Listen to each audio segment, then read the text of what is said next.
The federal government has acknowledged that Nigeria will spend up to 5.4 trillion naira on oil subsidies in 2024. This revelation follows months of denials from government officials regarding the existence of such subsidies. Hi, welcome to What's Happening. These are the top 10 stories. At number 1, the federal government has acknowledged that Nigeria will spend up to 5.4 trillion naira on oil subsidies in 2024.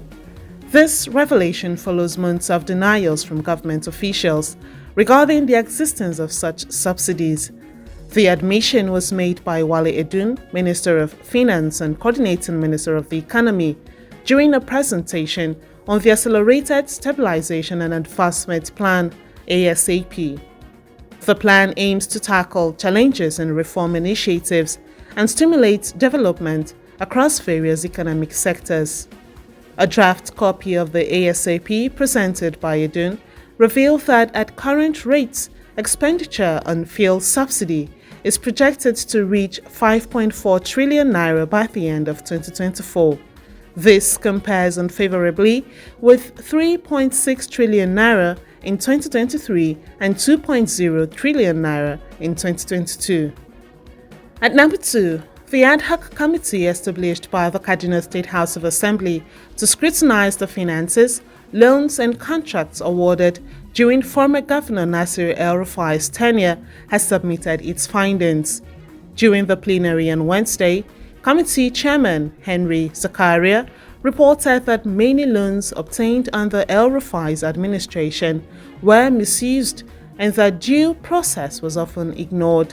Speaker of the Kaduna House of Assembly, Yusuf Liman, received the report and revealed that 423 billion naira had been misappropriated, leaving the state with significant liabilities. The committee recommended the investigation and prosecution of El-Rufai and several of his cabinet members by security and anti-corruption agencies for abuses including the improper awarding of contracts, diversion of public funds, and money laundering. Additionally, the committee advised the immediate suspension of the Kaduna State Commissioner of Finance, Shiza Bada, and the chairman of the State Universal Basic Education Board, both of whom held positions during El-Rufai's administration. At number 3, the Nigerian Deposit Insurance Corporation (NDIC) has initiated the process of reimbursing depositors of Heritage Bank, which was recently liquidated. The NDIC Managing Director Bello Hassan announced at the press briefing in Abuja on Wednesday that the corporation aims to settle customers within 1 week, faster than the 30 days stipulated by law. According to Daily Trust, preliminary findings indicates that depositors' funds amount to approximately 650 billion naira, while the bank's loans total around 700 billion naira. Hassan highlighted that among the 2.3 million depositors, 99% have deposits below 5 million naira within the insurance threshold provided by NDIC. Meanwhile, at number 4, the conflict between billionaire businessman Femi Otedola and chairman of Zenith Bank, Jim Ovia, has escalated over allegations of a multi-billion naira fraud.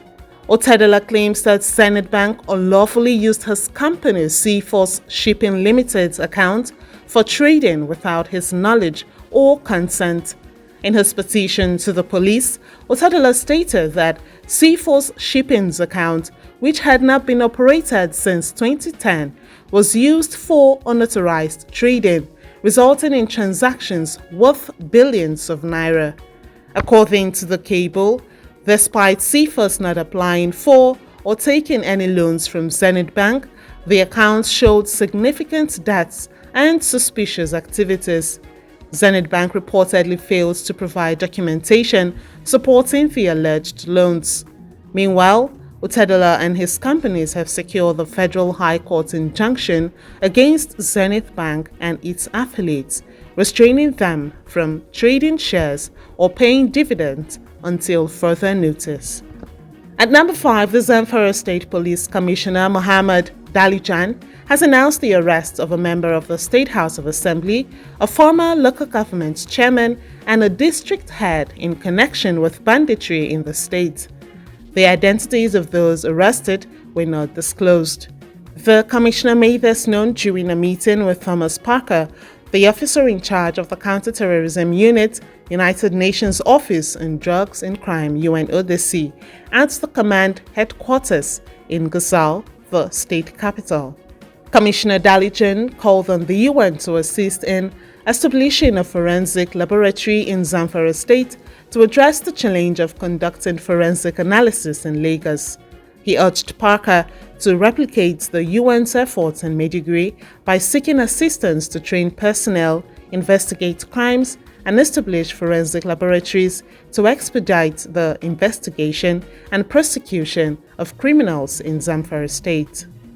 At number 6, a federal high court in Abuja has rescheduled the hearing of a lawsuit filed by the impeached Deputy Governor of Edo State, Philip Shaibu, against Governor Godwin Obaseki and others to June 28. The lawsuit seeks to declare Shaibu's impeachment as unlawful, illegal, unconstitutional, null, and void. During Wednesday's proceedings, Justice James Kolowale Omotosho postponed the hearing due to absence of some defendants. Lead counsel for Philip Shaibu, Yetunde Ogunleye-San, informed the court that the case was initially set for June 3rd but was affected by an organized labor strike. Ogunleye highlighted an earlier order requiring all parties to file and exchange their processes for an expedited hearing. Due to the absence of some defendants and their legal representation, an adjournment was sought and granted. At number 7, Inspector General of Police Kayode Egbetokun has appointed Assistant Inspector General of Police Yetunde Longe as the first female First Secretary, demonstrating the Nigerian Police Force's commitment to gender inclusivity. In a statement signed by the First Public Relations Officer ACP Olumunyiwa Adejobi, before her appointment, AIG Longe served in various positions, including Commissioner of Police for the Port Authority Police, Eastern Command Port Harcourt, and Assistant Inspector General of Police in the Department of Training and Development, Force Headquarters, Abuja. It further stated that the IGP reaffirmed the importance of gender sensitivity in police appointments and operations, emphasizing that gender equality is a non-negotiable principle. He highlighted the significance of including women in strategic roles for the comprehensive development and effectiveness of the police force. At number 8, the Nigerian Guild of Editors, NGE, has condemned the rising trend of journalist abductions and arrests by security agencies, particularly the Nigeria Police Force, under the pretext of enforcing the Cybersecurity Act. This was stated in a press release signed by NGE President Mr. Eze Anaba and General Secretary Dr. Iyobasa Ujeren, following the NGE Standing Committee meeting in Port Harcourt over the weekend. The NGE criticized the misuse of the Cybersecurity Act to target journalists, warning that such actions threaten press freedom. The NGE emphasized that the act was designed to combat cybercrimes, not to persecute journalists performing their democratic duties. The editors condemned the abduction methods, prolonged detentions, and inhumane treatments inflicted on journalists, calling them a violation of democratic principles. The NGE also highlighted the harsh economic conditions affecting the media industry in Nigeria and urged the federal government to implement policies to support media sustainability. At number 9, Manchester United announced Wednesday the 7 players will leave the Premier League club at the end of their contracts. The departing players include Anthony Martial and Raphael Varane, who have bid emotional farewells to Old Trafford. Other academy graduates set to exit include Brandon Williams, who spent last season on loan at Ipswich, Charlie McNeil, Marcus Lawrence, and Kai Plumlee. Veteran midfielder Tom Huddlestone, who joined United in August 2022 as a player coach for the under-21 side, is also among the departing players. Daily Post reports that discussions are ongoing with Johnny Evans and Tom Heaton regarding potential new contracts. Finally, at number 10, Indian Prime Minister Narendra Modi Wednesday tendered his resignation to President Draupadi Murmu after his cabinet recommended the dissolution of the lower house of parliament, Lok Sabha. President Murmu accepted Modi's resignation and that of the Council of Ministers, requesting him to continue as Prime Minister until a new government is formed. Modi's resignation is a procedural step preceding the formation of the next government. Early Wednesday, the Election Commission of India released official data indicating that the ruling National Democratic Alliance, led by Modi's Bharatiya Janata Party, is set to form the next government. That's it on what's happening.